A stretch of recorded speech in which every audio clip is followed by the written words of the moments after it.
Sexo sin censura.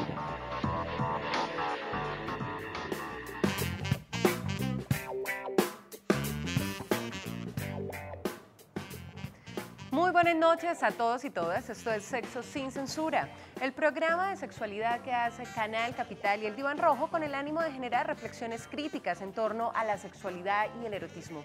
Hoy estaremos reflexionando acerca de los derechos sexuales de los y las jóvenes colombianas hoy, en el 2013. ¿Qué está pasando con ellos? ¿Conocen, viven, practican y exigen sus derechos sexuales? Eso es parte de lo que vamos a tocar hoy aquí en Sexo sin Censura. Recuerden que este es un programa en vivo todos los miércoles a las 10:30 de la noche en Canal Capital. Hoy nos acompaña para tocar este tema Magda Alberto, quien hace parte de la Red Latinoamericana de Jóvenes por los Derechos Sexuales. Bienvenida, Magda, y a ella también la pueden seguir, retuitear si no les gustó lo que dijo, etcétera, a @Magdis289. Y también nos acompaña 289. Y también nos acompaña Sebastián Cifuentes, quien es activista de derechos humanos y hace parte del colectivo de discursos y prácticas transpopulares. Bienvenido, Sebastián, y contanos qué es eso de colectivo, discursos y prácticas transpopulares.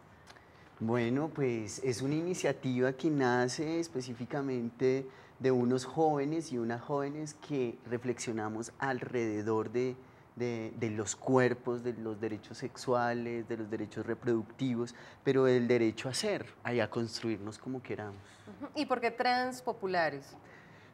Transpopulares es una apuesta por reivindicar y pensarnos en construirnos ser hombres de otra forma. Y pues específicamente tiene que ver con hombres trans. Hombres que al nacer fuimos asignados como mujeres y al transcurrir de la vida nos hemos ido construyendo ser hombres. Ok. Y en tu caso, en la Red Latinoamericana de Jóvenes por los Derechos Sexuales, contanos un poco qué es esa red. Bueno, rápidamente, la Red Latinoamericana de Jóvenes por los Derechos Sexuales y Reproductivos, somos jóvenes de diferentes países de Latinoamérica que nos hemos decidido unir y aliar, digamos, para apoyarnos en estrategias, en mecanismos, en seguimientos que hacemos a todo el tema de cumplimiento de los derechos sexuales y reproductivos desde cada país. Entonces nosotros desde cada país, cada uno, hacemos diferentes estrategias, cosas por los derechos sexuales y reproductivos de los jóvenes y pues nos encontramos, nos apoyamos en esa tarea como jóvenes en Latinoamérica porque además creemos que tenemos cosas en común. Hay un punto importante porque a veces los adultos o en general podemos creer que la sexualidad de los jóvenes simplemente se dedica a la reproducción, a los embarazos adolescentes o al placer por el placer. Pero resulta que los jóvenes también tienen participación e incidencia política sobre la sexualidad de ellos mismos, como es el caso de ustedes agremiados en colectivos y participando por esos derechos sexuales. Para entender un poco este tema de los derechos sexuales, pues les cuento que esto empezó a plantearse, a gestarse desde 1997 a través de la declaración del 13º Congreso Mundial de Sexología. Allí se empezó a plantear por primera vez este tema de los derechos sexuales y ya posteriormente fueron avalados, fueron aprobados en 1999 también por la Asociación Mundial de Sexología o la OAS, que es la Asociación Mundial, ahora se conoce como la Asociación Mundial de Salud Sexual. Para empezar entonces a tocar este tema, veamos cuál es el primer derecho sexual.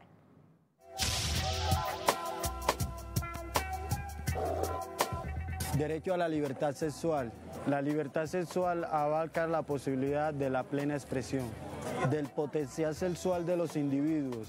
Sin embargo, esto excluye toda forma de coerción, explotación y abuso sexual en cualquier tiempo y situación de la vida. Los derechos sexuales también son derechos humanos. Canal Capital, televisión más humana.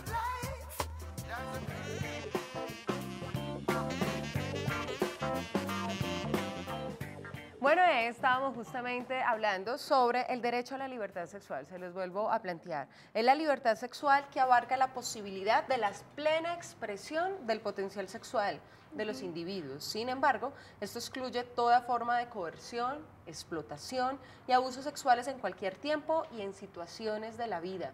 ¿Cómo están los jóvenes ahora y las mujeres jóvenes respecto a su libertad sexual en Colombia 2013?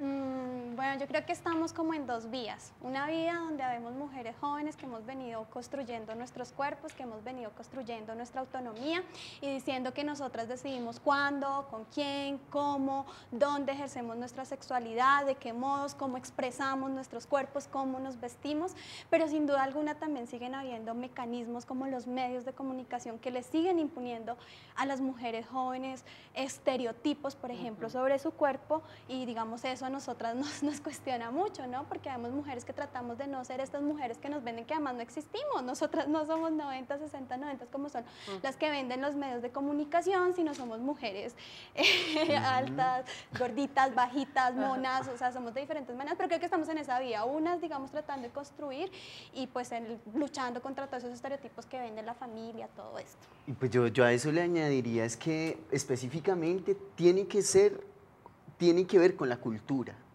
Y entonces parece ser que a los jóvenes y a las jóvenes nos ven como que nosotros no somos aún maduros o maduras para hablar de sexualidad y para elegir con quién queremos entablar erótico y afectivamente nuestras relaciones. Lo que creo que hay que decir de la expresión es que en eso, en este camino de construir nuevas sexualidades, pues ahora podemos expresar y hablar más de nuestra sexualidad y eso a veces se estigmatiza en los jóvenes, ¿no?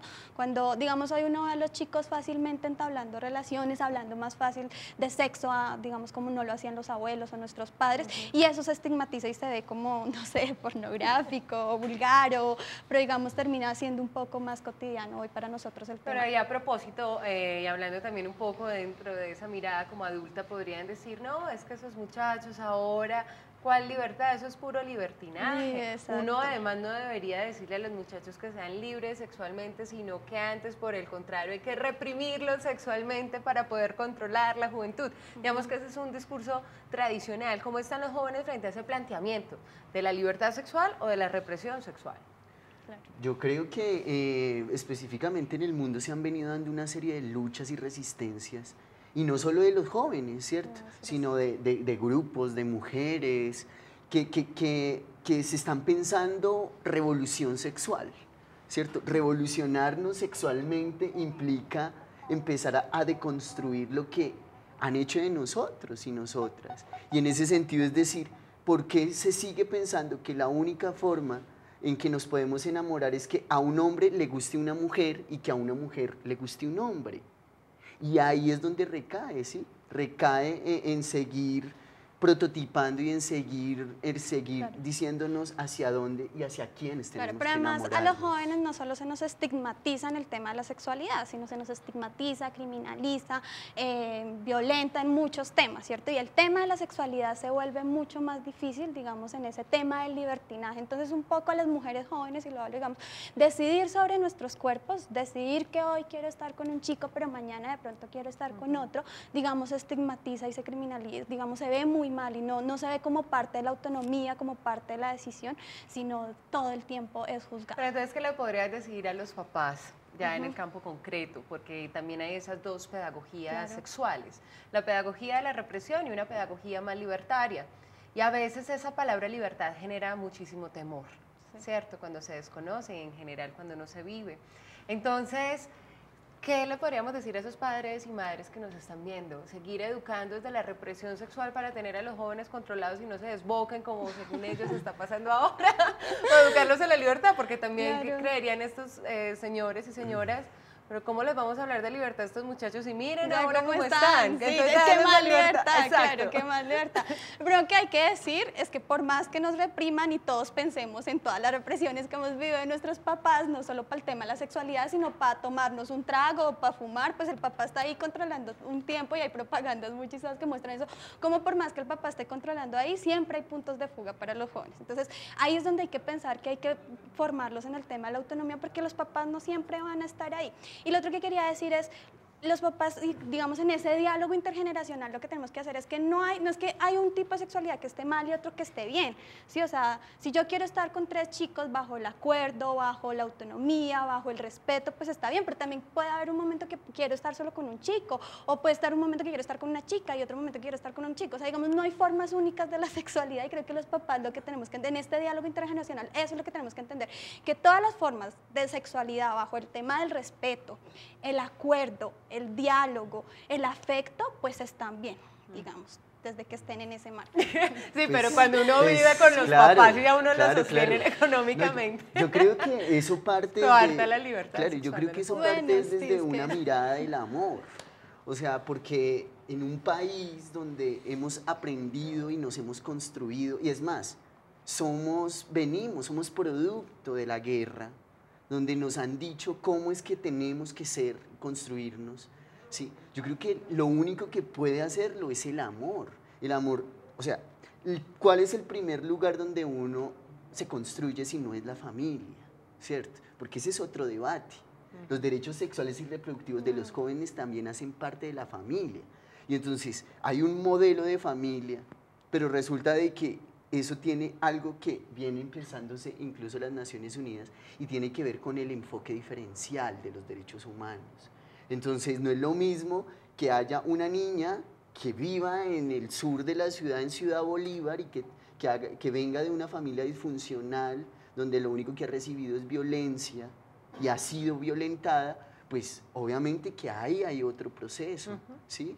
Entonces yo creo que lo clave que hay que tener en cuenta es desde dónde hay que ver y leer el entorno. Cuando nombras el tema de la familia se me viene un tema y es el tema de también quitar todo el tema genital a la educación sexual, que es lo que pensamos, ¿cierto? Entonces cuando yo le doy un abrazo a mi hijo, cuando todo el tiempo nos estamos relacionando desde el amor, cuando todo el tiempo nos estamos relacionando desde tus decisiones, cómo vas a decidir desde si quieres ir a clase o no, o si quieres ir a la clase de baloncesto, o si quieres hacer esto o no, digamos, cómo ahí está el tema de la sexualidad, ¿sí? Porque lo sexual no solo es cuando me acuesto con alguien, sino lo sexual también es cuando te doy un abrazo, lo sexual también es cuando miro mi cuerpo y lo construyo, lo sexual también es cuando nos relacionamos, o sea, digamos, cómo le quitamos y la familia entiende eso, o sea, creo que si las familias y los padres y en este diálogo intergeneracional entendiéramos que lo sexual es más allá de lo genital, más allá de ese libertinaje de que se están acostando mucho desde muy temprano, pues digamos también la cosa podría funcionar diferente. Hay un punto muy importante también a los papás, lo que estamos viviendo ahora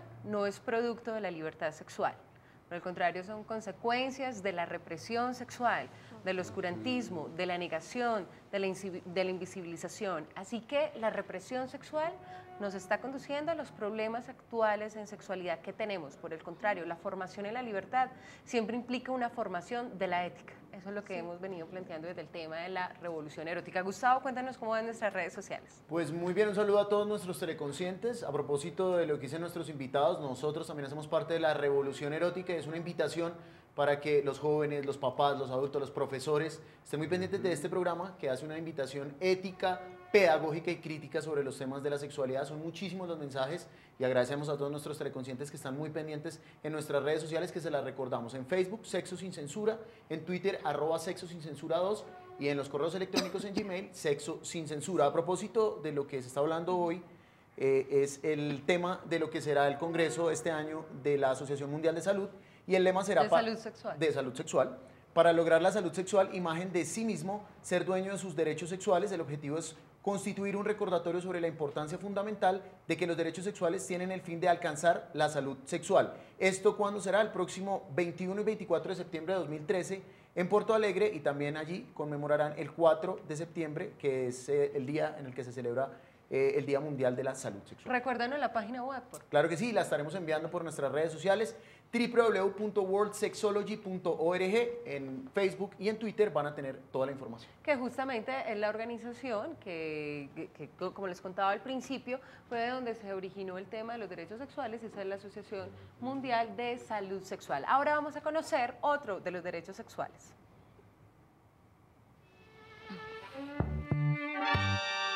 Integridad y seguridad sexuales del cuerpo. Este derecho incluye la capacidad de tomar decisiones autónomas sobre la propia vida sexual dentro del contexto y la ética personal y social.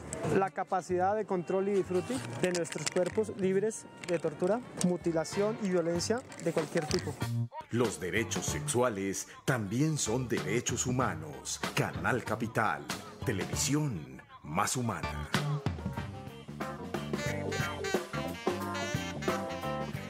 Bueno, y aquí justamente estamos viendo cómo ese derecho de la libertad sexual, pues lo vemos también muy asociado a el derecho a la autonomía, integridad y seguridad sexuales del cuerpo. Por eso vemos que los derechos sexuales, tanto también como los derechos humanos, son indivisibles. También están asociados uno con otro y necesitan esa coexistencia para poder ser derechos como tales. En este caso, el derecho a la autonomía e integridad sexuales sobre el propio cuerpo, como están los jóvenes hoy en Colombia 2013. Apenas pensé en la integridad, escuché ese tema de integridad del cuerpo, pensé en los contextos que vive este país, ¿no? Pensé en el contexto de conflicto armado, político y social que vive este país. Digamos, no es lo mismo estar, ya lo decías tú, en el sur de la ciudad, en una localidad como Ciudad Bolívar, o estar en otros espacios.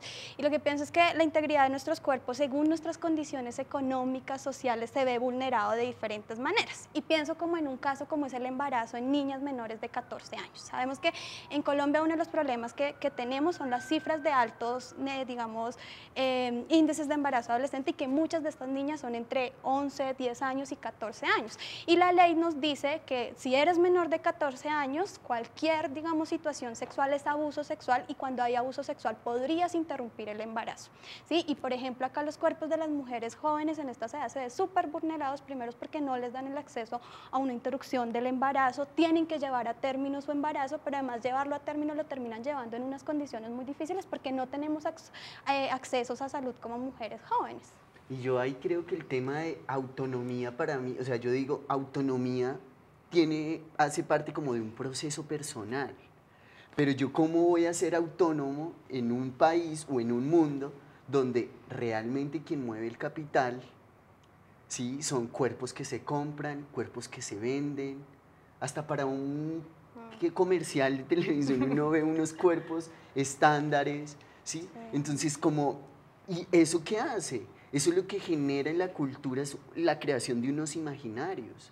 Entonces, si yo digo, hoy lo único que tengo es que soy dueño de mi cuerpo, pero es cuando me doy cuenta que es una mentira.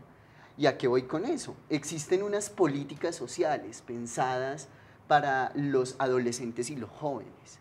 Y entonces esas políticas sociales plantean que los jóvenes y las jóvenes son autónomas. Pero ¿qué pasa cuando esa política social se encuentra con que la norma dice que tú eres mayor a los 18 años y la política de juventud de juventud y adolescencia te dice que tú eres joven hasta los 29 años, pero tú sales a la calle y te encuentras con el policía y el policía te dice, tú eres mayor de edad y tienes 18 años. Entonces ahí vemos una contradicción entre lo que son las políticas, los programas y los proyectos para los jóvenes y las jóvenes. Y específicamente con los cuerpos, o sea, yo no me puedo construir solo. Yo me construyo con una sociedad, con una cultura. Sí, y ahí es clave el tema de que es la sociedad también la que garantiza mi integridad de mi cuerpo. O sea, yo decido, digamos, que quiero tener un cuerpo integral, que quiero, digamos, que no sea violentado, pero la sociedad tiene que garantizármelo con espacios, por ejemplo, ¿sí? Salir de un colegio a las 6 de la tarde, que es la jornada tarde de las chicas jóvenes, pues, digamos, termina siendo peligroso porque pasamos por sitios que no están alumbrados, porque, digamos, siempre estamos en el tema de la vulneración, nos van a violar, por ejemplo, digamos, estamos en una sociedad y pues vamos a preguntarle a cualquier chica joven si no tiene miedo a ser violadas, y tenemos todo el tiempo miedo a ser violadas, y un poco esto para decir, queremos tener cuerpos integrales, pero también tenemos una sociedad que en medio de todo este conflicto y las condiciones sociales que tenemos difíciles no nos garantiza eso. Y por ejemplo, en el caso tú que estás en un colectivo con hombres trans, cuando uno como ser humano se autodetermina trans, ¿qué está pasando con esa integridad de ese cuerpo trans en los jóvenes? Sí, pues mira, yo sé que es un poco complejo que digamos, los televidentes entiendan qué es eso de lo trans, porque sí, es difícil para mí poder proyectarlo, ¿cierto? Porque si ustedes me ven dirán, es un hombre construido, es un hombre, se llama Juan Sebastián, pero no conocen cómo ha sido esa construcción. Y es que primero, los hombres trans nacemos y nos definen como mujeres, ¿sí? O sea, nacemos y de una nos dicen, tú eres mujer. ¿Por qué? Porque el sexo nos define. En la sociedad el sexo nos define. Entonces, si yo nazco con un sexo, entre comillas, femenino, o sea, con vulva, tú inmediatamente entras a la casilla binaria de ser mujer o ser hombre. Y entonces empiezan, los hombres trans empezamos a construirnos primero en una sociedad que nos dice, usted es una mujer, siéntese como una mujer.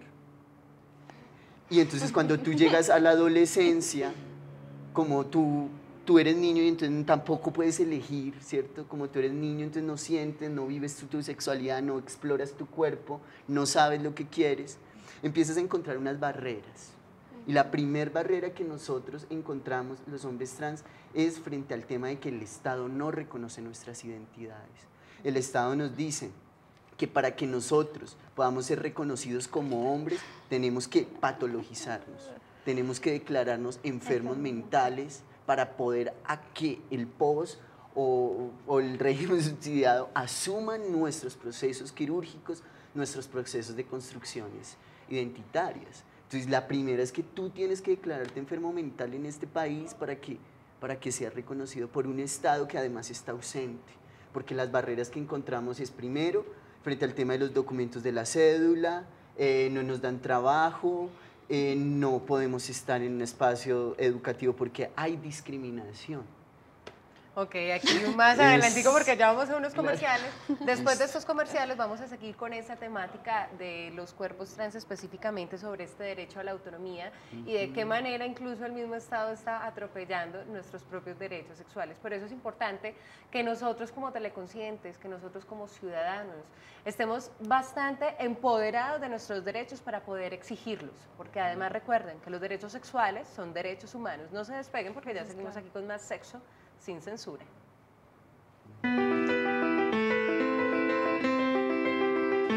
De acuerdo con datos de la Secretaría Distrital de Salud, Bogotá ocupa el primer lugar de afectación en cáncer de mama, con una tasa de 43.4 por cada 100.000 mujeres, siendo esta la enfermedad más común, seguida por el cáncer de cuello uterino y aquellas derivadas de la violencia sexual.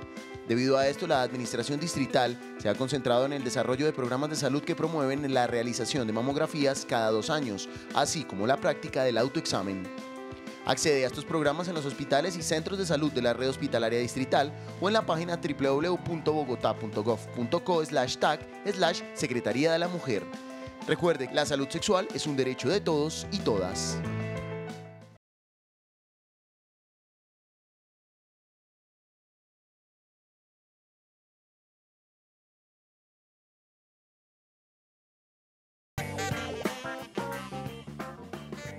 Bueno, y seguimos aquí hablando de sexo, de sexualidad, de erotismo sin censura y sin tabú, porque una sexualidad sin tabú nos conduce a una sexualidad más libre, más libertaria, más autónoma y también mucho más feliz. Hoy estamos aquí con Magda y con Sebastián hablando de estos derechos sexuales y habíamos dejado el programa con el tema de los hombres trans con respecto a la autonomía sobre sus propios cuerpos y a veces también cómo desde las políticas del Estado se afecta este derecho, se atropella este derecho. Además del Estado, ¿quién también está atropellando ese cuerpo de los hombres trans? Yo creo que es un tema delicado, pero yo lo nombro porque hace parte de la cultura colombiana y es la religión, ¿sí? Y entrar a hablar uno de religión es entrar a chocar con muchas ideas, ¿cierto? Autónomas, ¿sí? Pero también es decir, mira, cuando a mí me dicen, ¿cómo así que usted nace mujer y transita y hace un proceso a ser hombre? El escándalo, porque si yo voy a hablar, por ejemplo, de mis derechos sexuales y reproductivos, yo les digo, mire, yo soy un hombre que tengo vulva y quiero tomarme una citología y no voy a ir a un espacio donde primero no hay los instrumentos adecuados y segundo, los profesionales no tienen ni idea de cómo abordarme el tema y me resultan es maltratándome, ¿sí? O yo decir, soy un hombre que quiero ser MAPI, quiero traer a este mundo un bebé, porque mi aparato reproductor es un aparato femenino, y entonces un hombre embarazado que ya pasó, ¿sí? O sea, y entonces... Y se llaman hombres MAPI. Claro. Y entonces, ¿qué pasa? Yo, por ejemplo, cuando visibilizo, yo recibo amenazas de la gente diciendo que yo soy Satanás, que encarno la profecía del anticristo, que soy una escoria, que soy lo peor de la sociedad, ¿sí? Entonces yo digo, oye, pero entonces, ¿hasta dónde realmente nos reconocemos y van nuestros derechos, ¿sí? Y como yo, hay muchos otros hombres trans en Colombia y hay mujeres trans también, que también son atropelladas y que también son explotadas sexualmente. Y hablando ya de estrategias prácticas frente a la exigibilidad de este derecho, del derecho a la autonomía, integridad y seguridad sexuales del cuerpo, ¿qué están haciendo los jóvenes y ustedes dentro de sus colectivos para esto, por ejemplo? Bueno, yo creo que una de las primeras estrategias tiene que ser en la casa, y yo insisto, la posibilidad de que todos entendamos que no hay unas únicas formas. Este tema no es fácil entenderlo, digamos, y entonces quiero hablar desde el otro lugar, o sea, quienes no hemos transformado, digamos, nuestros cuerpos, quienes no hemos transitado de estas maneras como sí lo hacen las personas trans, pues es difícil entender este tema, no lo logramos entender, y creo que es también válido reconocer que no entendemos cuando alguien se construye diferente, cuando alguien dice yo no quiero ser mamá o papá, cuando eso es tan normal, o cuando dice yo tengo una vulva pero quiero ser hombre, cuando dice yo me quiero acostar, una mujer que diga yo me quiero acostar con mujeres. Pero qué bueno sería que esa falta de entendimiento no terminara en una violencia. Exacto, entonces creo que el primer paso en la casa es reconocer que este tema no es fácil para todas y todos, y una de las estrategias es reconocerlo y poder dialogar sobre el tema para avanzar en él. Y pues mira, yo creo que otra cosa ha sido, un ejemplo, nosotros ahorita nos estamos reuniendo en un espacio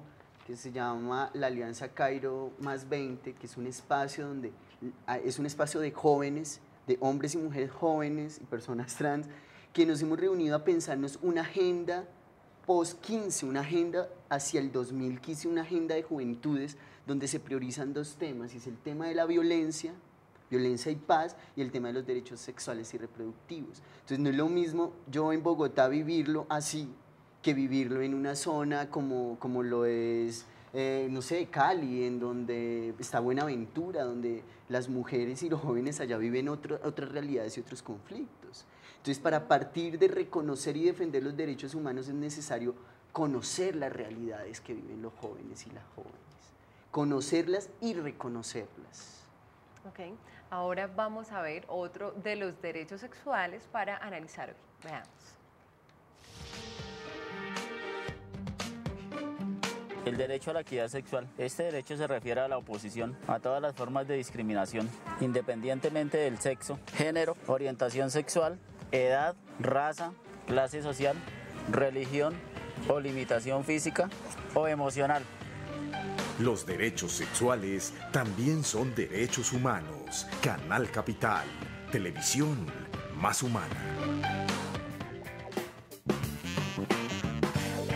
Uy, qué mujer, estabas viendo ese tema y empezaste ¡Derechos, como... sí! Cuéntame, háblanos de él.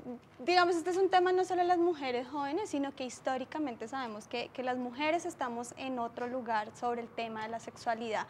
A la hora pasa que las mujeres no podemos a veces decidir sobre nuestra reproducción porque a nuestros compañeros no les gusta, por ejemplo, ponerse el condón, y eso las mujeres jóvenes lo vimos mucho. Decirle no a los chicos, no queremos tener hoy sexo, es difícil para nosotras, y lo digo, digamos, lo estoy poniendo en términos de mujeres jóvenes, pero creo que para las mujeres en general, y creo que este derecho se refiere a eso, a cómo equilibramos que nos veamos y se valore igual lo que hacen las mujeres y lo que hacen los hombres. Y entonces, por ejemplo, vemos como el trabajo reproductivo que hacen las mujeres, que es el tema de poder tener un hijo, pero poderlos cuidar, poder hacer todo lo que hacemos en eso, sea igual de valorado como el trabajo productivo que se hace afuera, digamos, en una casa. Y eso no pasa, ¿cierto? Eso no pasa.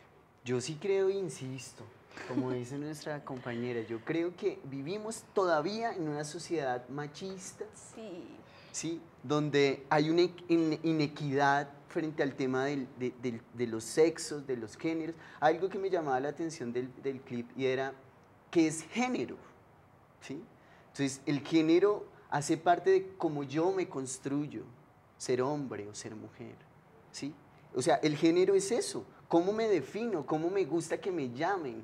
Sí, eso es una construcción. Ah, usted se llama Juan Sebastián, sí, me identifico como un hombre o como una mujer. Eso es el género. El género tiene que ver con la cultura. Ahora, ¿qué es la orientación sexual? Es hacia donde yo oriento mi deseo erótico y afectivo. Si soy hombre, pueda que mi orientación sexual sea, me gustan los hombres, entonces soy un hombre gay, o pues si soy una mujer y siento atracción erótica y afectiva, y me gustan las mujeres, entonces soy una mujer lesbiana. Y si soy un hombre que quiero entablar unas relaciones con unas mujeres, me llaman heterosexual. ¿sí? Yo creo que... Entonces, digamos, en ese sentido es claridad sobre eso. ¿Qué es la orientación sexual? Es hacia donde yo oriento mi deseo erótico y afectivo. Yo quiero profundizar en eso que estás hablando de que estamos en una sociedad machista. O sea, creo que este derecho lo que nos ubica es que estamos en una sociedad machista, y estar en una sociedad machista lo que significa es que se valora más lo que hacen los hombres sobre lo que hacen las mujeres.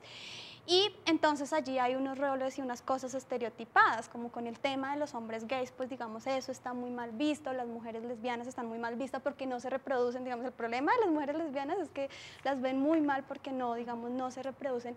Y entonces este derecho nos pone en eso, en que estamos en una sociedad machista. Estar en una sociedad machista, digamos, lo que nos pone todo el tema es en una desigualdad de accesos, y para las mujeres jóvenes se agudiza mucho, por ejemplo, cuando no queremos ser mamás, ¿cierto? La mujer es valorada, digamos, por el hecho de ser mamá, pero cuando eres jóvenes, que es la edad mayor de reproducción, y pongámosle eso, una edad, por ejemplo, de los 20 a los 30 años, pues que tú no quieras ni de los 25 a los 30 años, es una edad así que te valoran todo el tiempo, el sistema educativo, el sistema social, el sistema de salud te valora por el hecho de ser mamá, y cuando no lo eres, digamos, ahí empiezan a haber violaciones de los derechos sexuales y reproductivos. Sí, pero en los jóvenes, ¿qué está pasando con ese machismo? ¿Ha venido cediendo, ha venido disminuyendo? Porque siempre hemos recalcado y rechazado el tema del machismo, pero ¿cómo se ve en términos prácticos el machismo en los jóvenes de hoy?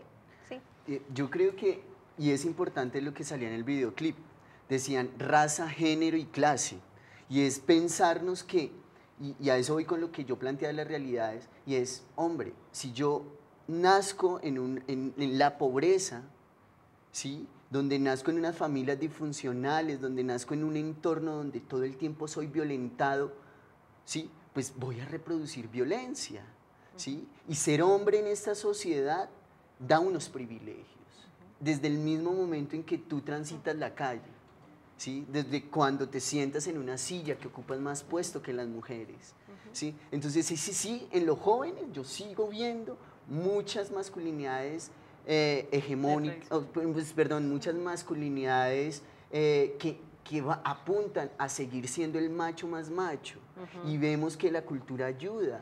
Entonces, era un poco lo que yo decía al principio de cómo vamos caminando como en dos vías. Unos jóvenes que tratamos de construir nuevas masculinidades y feminidades, porque también digamos, y otros pues que digamos también está el sistema que además no es culpa de nosotros los jóvenes, sino que está la escuela que todo el tiempo nos está diciendo, usted juegue con las muñecas, usted juegue con los carros, usted va a ser mamá, usted esto, y si usted para, digamos, para ser buen hombre pues tiene que demostrar que violencia tiene, digamos, nos están todo el tiempo educando así. Entonces digamos, no es fácil que los jóvenes nos salgamos de esos estereotipos, y creo que ahí a veces hay un falso discurso pensar, y pasa con muchas revoluciones sociales, ¿no? Pensar que los jóvenes, digamos, vamos a transformar todo. Yo creo que sí tenemos la capacidad, que sí podemos, pero que también estamos en un sistema que no es fácil, digamos, salirnos. Sí, pero frente a ese tema te voy a poner un ejemplo muy práctico que me permite pensar un poco como qué tan distinto es o cómo ha ido cediendo el tema del machismo ahora en Colombia.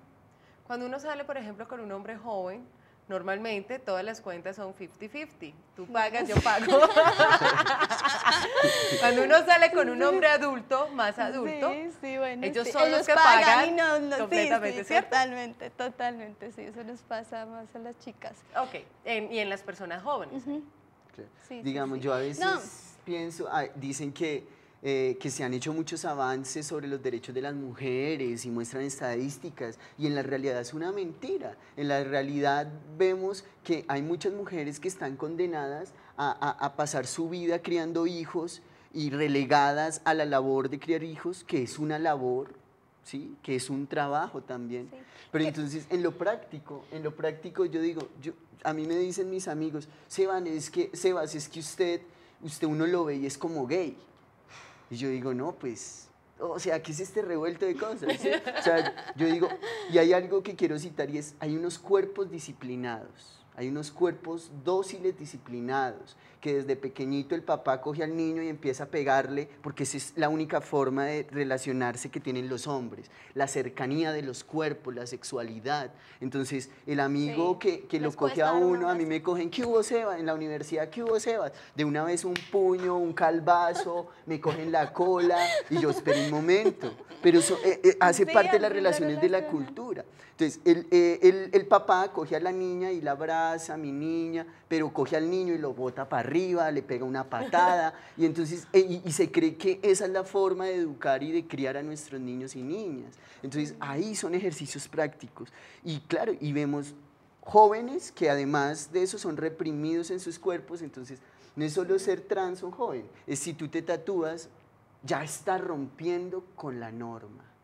Entonces, lo que no cabe en la norma ya es un peligro y ya es algo que entramos no podemos. al campo de los anormales. Exacto. Por fortuna, porque realmente en todo este tiempo de vida y además como psicóloga no he podido conocer la primera persona normal en Colombia ni en el mundo. Gustavo, cuéntanos cómo van en las redes sociales. Les recordamos a todos nuestros teleconscientes, @Sexo Sin Censurados en Twitter y en Facebook Sexo Sin Censura. Antes de leer esta pregunta de Diego Castrillón, les cuento que vamos a estar en nuestras redes sociales poniendo todos los datos de Magda y de Sebastián, todo lo que están haciendo ellos desde la Red Latinoamericana Joven por los Derechos Sexuales, y Sebastián desde el colectivo Discursos y Prácticas Transpopulares, para que quienes estén interesados en ampliar información lo puedan hacer allí. Diego Castrillo nos pregunta, ¿qué se les ocurre para superar la discriminación? Ya han dado algunos tips, pero desde el trabajo de ustedes, ¿qué se puede hacer? Además ¿Cómo que podemos este es un psicólogo bien interesante aquí en Colombia, así que pregunta del psicólogo Diego Castrillón, Ay, ¿qué se les carajo. ocurre para superar la discriminación?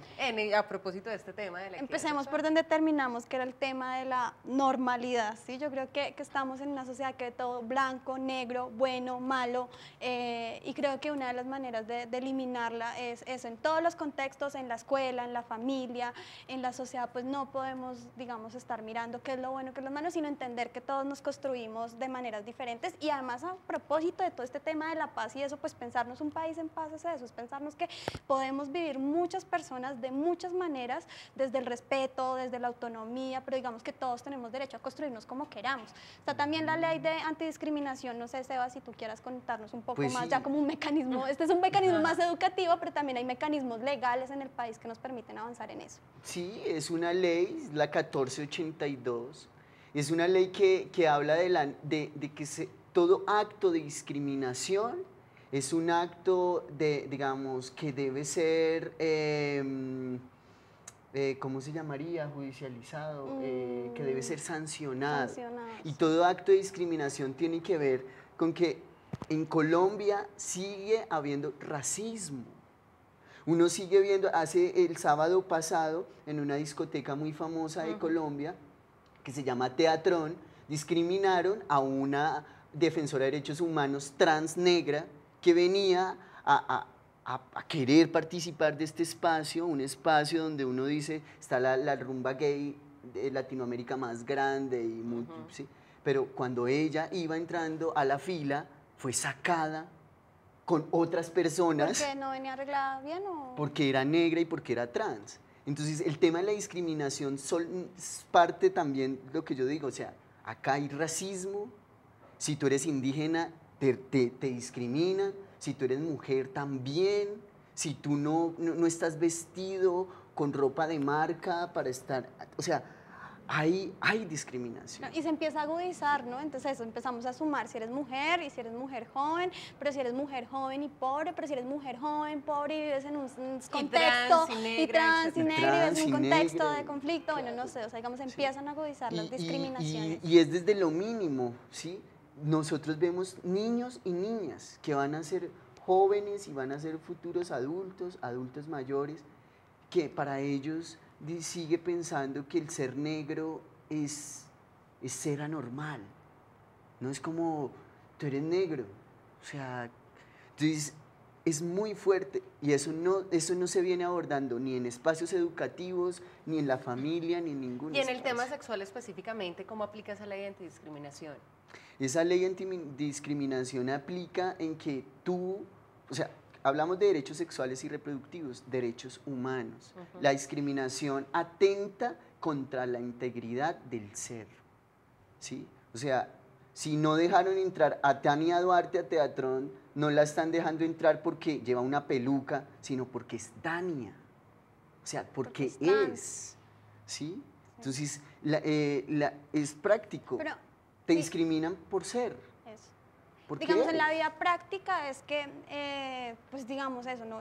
No me pueden discriminar, digamos, por elegir con quién me acuesto, cómo me acuesto, cuántos hijos tengo, por elegir cómo me visto, por elegir con quién estoy, por elegir mi deseo sexual y erótico, digamos, si me quiero acostar con una chica, con un chico. Digamos, esta ley entraría a aplicar que no deberían haber discriminación. En los colegios todavía, en el país, pues a veces nos sacan y nos echan, digamos, cuando hay manifestaciones diversas de la sexualidad y, digamos, esta ley entraría, digamos, a regir en esa cosa. Y también tenemos muchas sentencias de la Corte que, a propósito de la sexualidad, pues nos han dicho que los derechos sexuales y reproductivos, además es que antes veíamos los derechos sexuales y reproductivos como en un plano como allá, final, ni los veíamos como derechos humanos, ¿sí?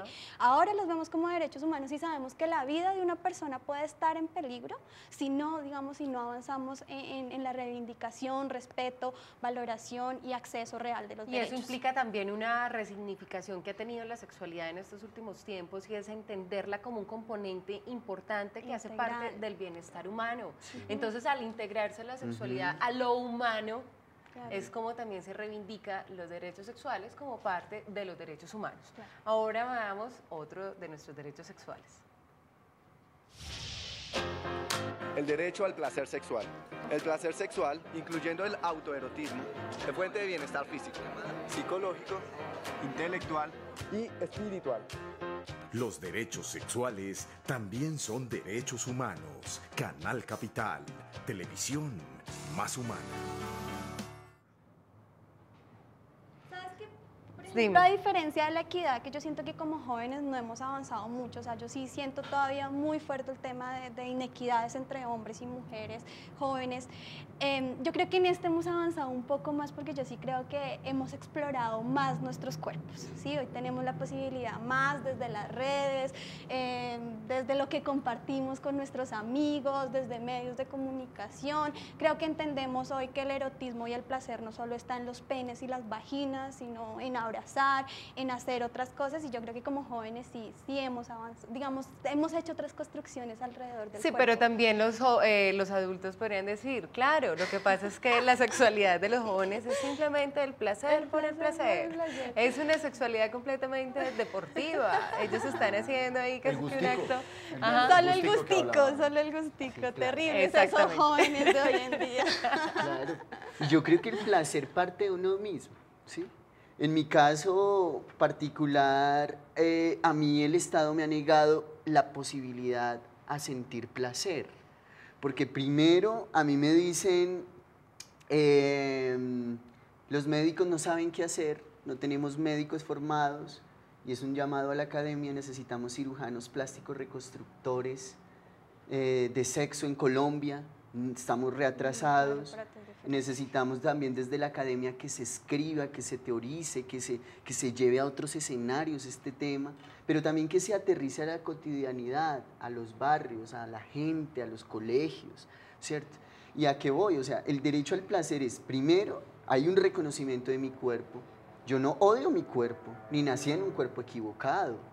Yo no estoy enfermo, está enferma la sociedad, ¿sí? Pero eso me ha costado, por ejemplo, se me dificultaba relacionarme con otras personas, ¿sí? ¿Por qué? Porque yo decía, no, mi cuerpo me toca escondérmelo, el tabú, porque además soy un hombre que no tiene pene, y entonces me ponen una desventaja social, cultural, de todo. Entonces, y me encantan las chicas, y entonces, ¿cómo era ese acercamiento a estos seres y a estos cuerpos? ¿Sí? Cuando, pues, con ropa es otro cuento, pero sin ropa, ¿sí? Y cuando reconózcame, siéntame, yo también siento, también, o sea, pues pucha, claro. Es difícil, no hay nada, no hay información, no hay acceso. Yo decía, bueno, pero ¿yo quién soy? ¿Y dónde está información? No hay información, por eso por eso decidimos organizarnos y generar estos procesos. Pero mira qué interesante también tener el tema de las pluralidades acá planteadas en el programa. Ella, que no es una mujer trans, empezó a plantear de que era uno de los derechos, de que el derecho al placer. Sí, estaba pensando eso, yo sí lo planteé como yo, sí lo disfruto y todo. Sí, pero mira qué interesante, como una mujer está, que no es trans, dice, no, nosotros sí hemos logrado el derecho al placer, no sé qué, pero él mismo, a los jóvenes, Colombia 2013, a un hombre trans le preguntamos lo mismo y me dice, no, en mi caso es todo lo contrario, pero hay una condición transversalizando ese cuerpo y esa No, y yo creo que eso además funcionaría para cada joven diferente, o sea, seguramente si le preguntamos a un joven gay, el tema del placer está diferente, pero si le preguntamos a un joven que trabaja en abastos de 5 de la mañana a mediodía, el placer está diferente. Bueno, sí, creo que ahí hay matices, y quería era como volver a la pregunta de los papás del placer por el placer y el gustico. Yo no sé si suena mal, pero ¿y por qué no el placer por el placer y el gustico? O sea, digamos, ¿qué de malo hay en eso? ¿Sí? O sea, ¿qué está de malo en eso? Y quería devolvérseles diciendo, pues hoy hemos avanzado en que la sexualidad no solo es para reproducirnos, y creo que ahí es donde está, digamos, no solo es para reproducirnos, y insisto, piénsenlo todos en sus vidas íntimas. Lo que pasa es que ¿qué de malo está el placer por el placer en términos de poder disfrutar? Porque además hacemos muchas cosas del placer por el placer, dormir.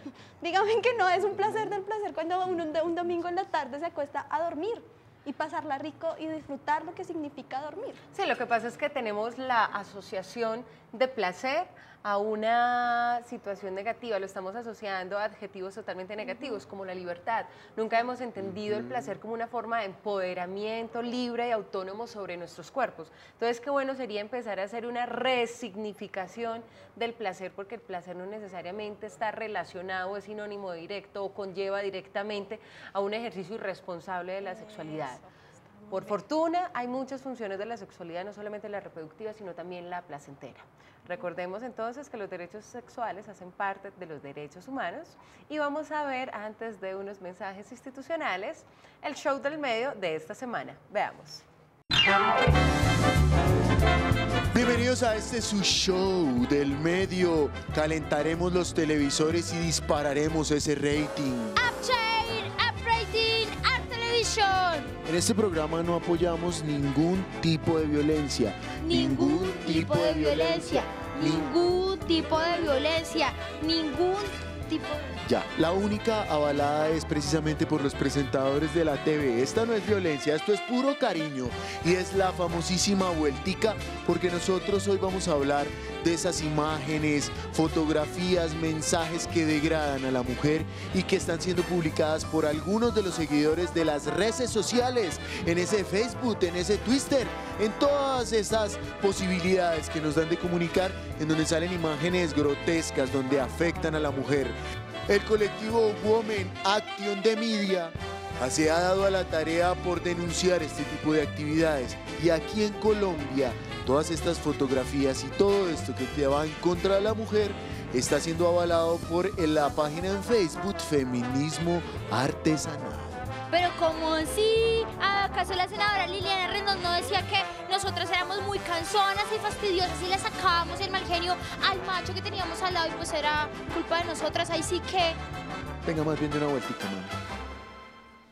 Tan. Las mujeres no somos fáciles de manejar, y lo digo pues con causa propia. Nosotros fregamos mucho, nosotros somos muy necias, Y hay una cosa ya a mí que es muy particular, y es que a veces provocamos unas reacciones, no solo en los hombres, sino en las mismas mujeres. Venga, mami, no se me ponga a decir esas cosas, mami, porque usted sabe que, como ya lo habíamos dicho, la violencia, la única, y además que no es violencia, lo único permitido es la vueltica. Vueltica, que es un presentador de farándula que se respete, no la rebaja, y eso está muy bien, eso está muy bien. Recordemos que para alejarnos un poco de esto, más bien nos podemos refugiar en algunas corrientes. Allí sí respetan a la mujer. Tú te burlas de mí, tú que eres una zorra, perra, grilla, más tocada que las campanas de la parroquia. Zorra, perra, grilla, zorra, perra, grilla. No, eso no era, me equivoqué. Y eso que es allí nomás en Medellín, hombre. ¿Será que todos esos grupos son así? No, mami, no se me preocupe, que usted sabe que aquí en este show del medio lo que queremos es evitar a toda costa la violencia física, textual, psicológica o emocional en contra de cualquier mujer, lesbiana, gay, bisexual, entrenador técnico, presentador, actor, senador, concejal. Y modelo súper necesario de televisión. Pero por supuesto, mami, venga, dame una vueltica. Y también el procurador. Recuerden escribirnos a nuestras redes sociales. El que está en pantalla nos pueden escribir, dejar sus saludos, nos pueden escribir todo lo que quieran y si no... No, ningún tipo de violencia. Ningún tipo de violencia.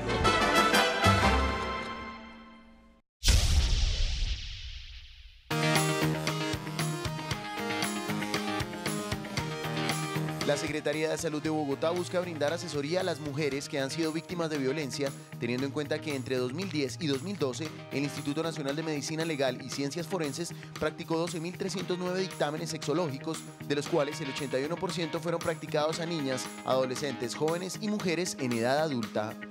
Accede a estos programas en comisarías de familia, CAIS y alcaldías de tu localidad o en la página www.bogotá.gov.co/tag/Secretaría de la Mujer. La salud sexual es un derecho de todos y todas.